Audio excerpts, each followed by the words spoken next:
वसई विरार महानगरपालिका निवडणुकीसाठी अर्ज मागे घेण्याच्या शेवटच्या दिवशी शिवसेना उद्धव बाळासाहेब ठाकरे गटाला धक्का बसला आहे। पक्षाकडून एबी फॉर्म देण्यात आलेल्या 5 उमेदवारांनी अखेर आपली उमेदवारी अर्ज मागे घेतले। या प्रकारामागे राजकीय दबाव आणि आमिष कारणीभूत असल्याची शक्यता पक्षाने व्यक्त केली आहे।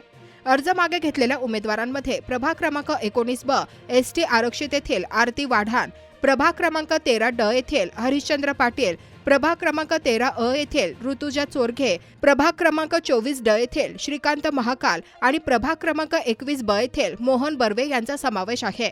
विशेष म्हणजे पक्षाकडून एबी फॉर्म मिळाल्यानंतरही या उमेदवारांनी अर्ज मागे घेतल्याने राजकीय वर्तुळात चर्चांना उधाण आले आहे। याशिवाय प्रभाग क्रमांक 21 ब मधील अर्चना नलावडे यांचे मतदार यादीतील नाव चुकीचे असल्याने त्यांचा उमेदवारी अर्ज बाद ठरवण्यात आला। या घडामोडींमुळे शिवसेना उबाठा गट आता वसई विरारमध्ये 89 जागांवर निवडणूक लढवणार आहे। दरम्यान या प्रकरणाची गंभीर दखल घेत पक्ष नेतृत्वाने संबंधित घडामोडींची चौकशी करण्याचे संकेत दिले असून निवडणूक प्रक्रियेत दबाव तंत्राचा वापर झाल्यास त्या विरोधात योग्य ती भूमिका घेतली जाईल असा इशाराही देण्यात आला आहे।